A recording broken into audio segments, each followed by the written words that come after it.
Salam jumpa sobat otak Max. Lanjut part 4 gali sumur bor dengan menggunakan pipa PVC secara manual. Di sini saya mau sharing trik dan tips untuk menggali di kedalaman lebih dari 10 meter dengan menggunakan pipa PVC. Itu nggak mudah ya, karena pipa PVC yang sangat panjang itu rentan melekuk atau meliuk ya saat kita tekan. Nah, sobat otak Max bisa tiru kuda-kuda yang saya gunakan saat mengangkat dan menancapkan pipanya, supaya pipanya itu nancapnya enak.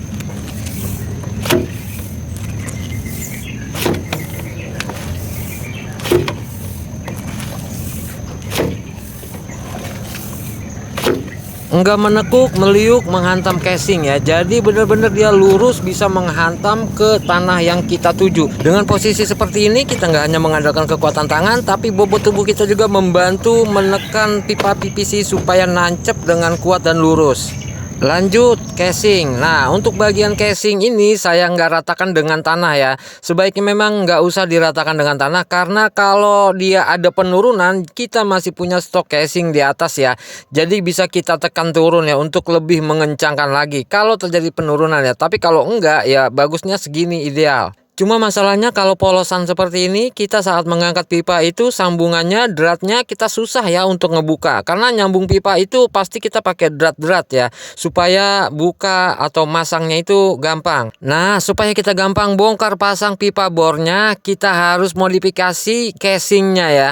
Karena kan kalau ngerjainnya sendiri kayak saya ngegali sumur bor itu nggak ada yang megangin pipa mata bornya ya. Jadi saat kita mau bongkar itu akan kesulitan. Modifikasinya simple banget, kita bisa bolongin dulu ya bagian pipanya.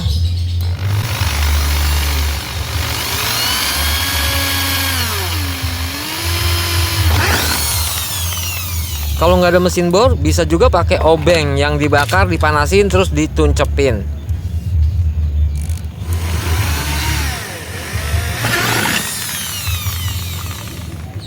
Terus tinggal kita belah, potong dari atas ya seukuran lubang.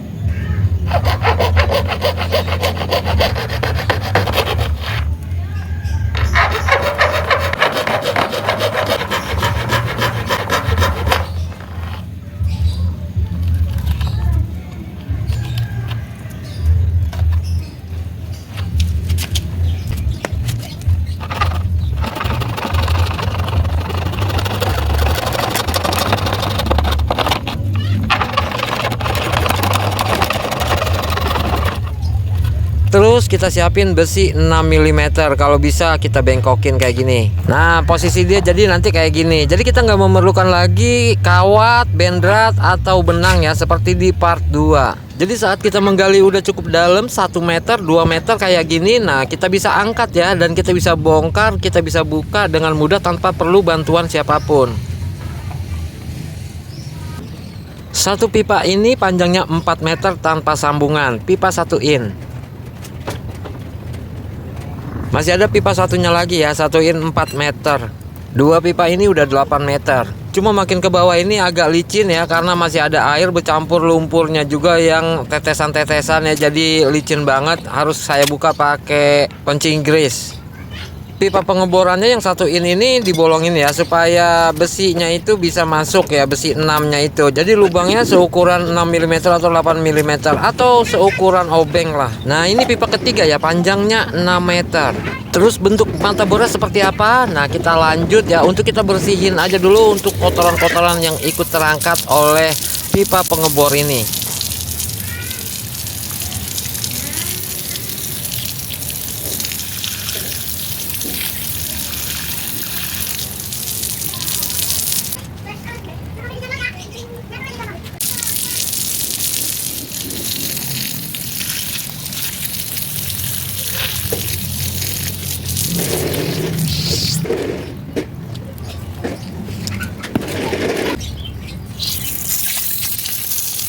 Masih tanah liat ya isinya, kita belum beralih ke pasir ataupun batu-batu kecil ya. Jadi ini masih di kisaran 12 meter teman-teman. Jadi hari ini saya udah ngegali sekitar 2 meteran pagi ya.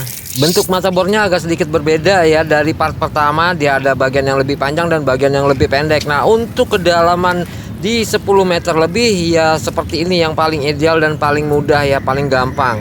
Kalau selain ini saya pastikan agak susah ya untuk nancep, untuk narik tanah. Terus di sini saya pakai sambungan shock drat ya supaya gampang dibuka kalau tanah itu masuk ke pipa 1/4 in ini. Karena semakin dalam dia semakin empuk tanahnya ya, karena airnya udah nyusut semua masuk. Jadi nanti lumpurnya atau tanahnya itu akan masuk ke pipa 1/4 in. Jadi kalau kita untuk ngebuangnya, kalau ada sambungan shock drat ya, kita bisa dengan gampang ya untuk membersihkan dalaman pipa. Kalau nggak dibersihin nanti pipanya jadi berat ya.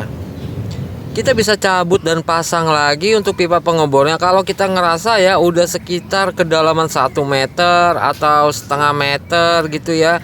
Itu udah akan cukup banyak tanah yang nempel di pipa pengebor. Lanjut saya akan pasang lagi, saya akan tunjukkan real ya. Ini penggalian udah 2 meter dengan menggunakan pipa PVC. Jadi untuk total kedalaman kali ini udah sampai di 12 meter. Bisa sobat perhatikan ya pipa-pipa yang saya pasang. Setiap kali pipa naik, pipanya saya bersihin dulu ya sebelum dia turun. Jadi biar bagian casingnya itu nggak ketularan kotor atau kotoran nggak turun lagi ke bawah. Ya mumpung ada di atas, dibersih-bersihin aja dulu.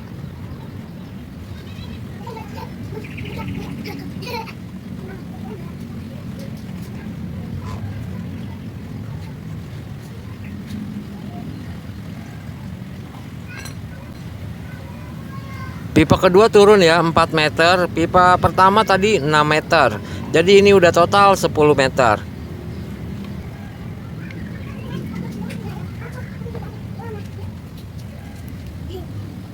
Pipa ketiga juga sama ya 4 meter.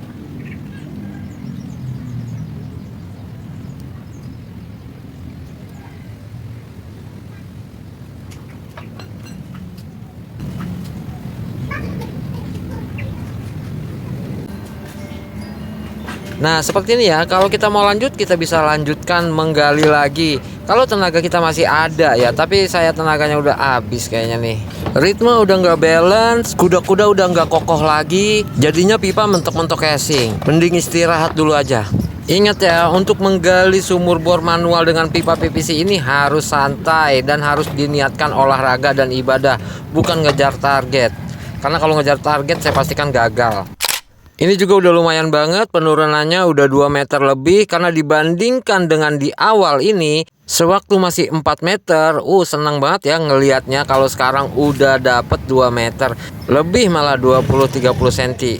Lanjut tips yang terakhir. Nah kalau kita mau istirahat atau tiba-tiba hujan atau panas, kita mau tinggal, kita harus siapkan ya pipa cadangan yang 2 meter atau 1 meter ya untuk cadangan. Karena kalau ini kita bongkar, kita angkat semua, itu akan capek banget dan nuruninnya juga akan ribet banget. Jadi biarin aja untuk sisa pipa ada di bawah permukaan ya. Jadi yang nonjol itu kita tukar dengan pipa 2 meter sehingga dia bisa masuk blesek dan bisa kita tutup aman, nyaman, tentram tanpa ada sesuatu kotoran apapun yang nyemplung ke dalam. Semoga bermanfaat dan menginspirasi. Semoga kita semua selalu sehat, banyak rezeki dan sukses menyertai. Amin.